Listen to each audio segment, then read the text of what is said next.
मुंबई में Lawrence Bishnoi gang के नाम पर वसूली करने वाले एक बड़े गिरोह का पुलिस ने पर्दाफाश किया है, जहां आरोपियों द्वारा बिश्नोई गैंग के नाम का सहारा लेकर एक शराब व्यापारी से 30 लाख रुपए की रंगदारी मांगी गई थी।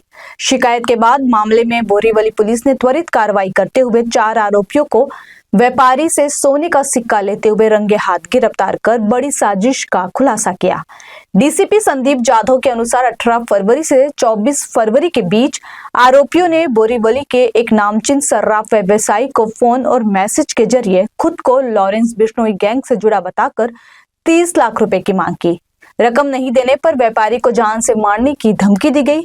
लगातार मिल रही धमकियों से व्यापारी और उसका परिवार दहशत में आ गया था। पुलिस ने तकनीकी जांच और कॉल डिटेल्स के आधार पर जाल बिछाया और आरोपियों को विश्वास में लेकर रकम बैंक खाते में लेने के बजाय नकद और सोने के सिक्के के रूप में लेने की बात कही गई थी। पुलिस ने इसी कड़ी में योजनाबद्ध तरीके से कार्रवाई कर एक आरोपी को मुंबई के माहिम इलाके से पहले हिरासत में लिया और उसकी निशानदेही पर अन्य साथियों को भी गिरफ्तार कर लिया। गिरफ्तार आरोपियों में झारखंड के धनबाद जिले के रहने वाले 4 युवक शामिल हैं, जिनकी उम्र 27 से 36 वर्ष के बीच है। पूछताछ में सामने आए कि ये लोग संगठित तरीके से बड़े गैंग का नाम इस्तेमाल कर व्यापारियों को डराकर मोटी रकम वसूलने की फिराक में थे।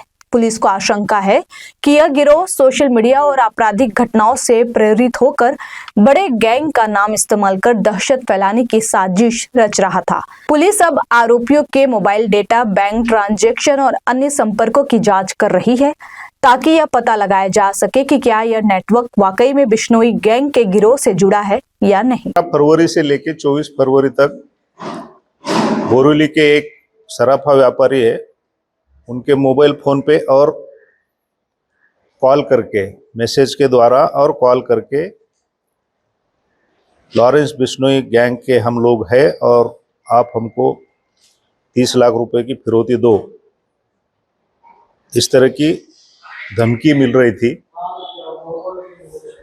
इस विषय में उसका संज्ञान लेते हुए पुलिस स्टेशन में गुना दाखिल करने के बाद सारी टेक्निकल एनालिसिस और बाकी की जानकारी जुटाकर हमने कल 4 आरोपियों को अरेस्ट किया हुआ है।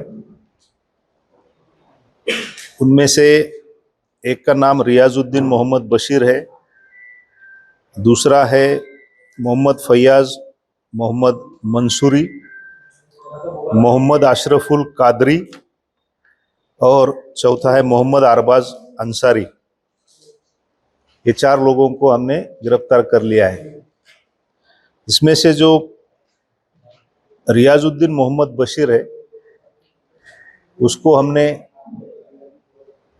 बोरीवली पुलिस स्टेशन और बाकी के police station MHB Kandivali, Malad और गोरेगांव की टीम को इकट्ठा करके इनको ट्रैप लगाकर पकड़ा गया है।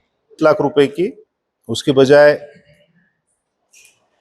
पैसे के रूप में हम ये फिरौती नहीं दे सकते, उसके बजाय हम आपको गोल्ड कॉइन्स देंगे, ये बताकर उनको बुलाया गया था। और माहिम में ये आरोपी आए थे वो सोने के कॉइन लेने के लिए, वहाँ से इनको पकड़ा है। और रियाजुद्दीन बशीर के अलावा जो बाकी के आरोपी हैं, उसके पास जो इन्वेस्टिगेशन हुआ, इंटरोगेशन हुआ, उसने और भी 3 लोग जो उसके साथ आए हुए थे पैसे लेने के लिए, गोल्ड कॉइन लेने के लिए, उनके नाम और पते बताए, उनको भी बांद्रा और जोगेश्वरी से अरेस्ट कर लिया गया है। इनका पुराना रिकॉर्ड तो अभी तक मिला नहीं है, हम उसकी जांच कर रहे हैं कि महाराष्ट्र में और जिलों में या फिर महाराष्ट्र के बाहर कोई और राज्य में इनके खिलाफ कहीं कोई कार्रवाई की गई है क्या इसके पहले।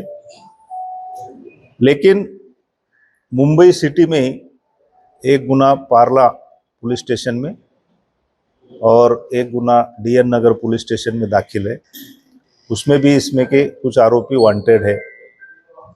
सर ये लोग क्या लॉरेंस बिश्नोई गैंग से ये जुड़े हुए होने का अभी तक कोई प्रमाण नहीं मिला है, लेकिन उसकी जांच जारी है।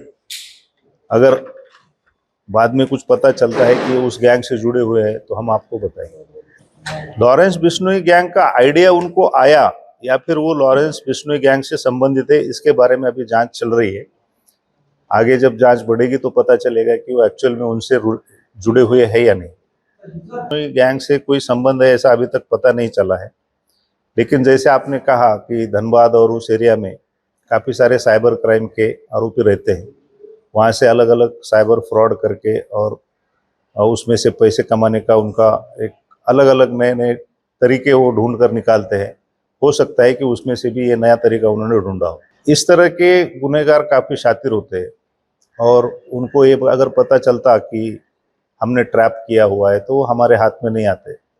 इसलिए हमने हमारे बेस्ट ऑफिसर्स उसमें लगाए थे जोन में के, और उन्होंने फिर उसको अंजाम दिया।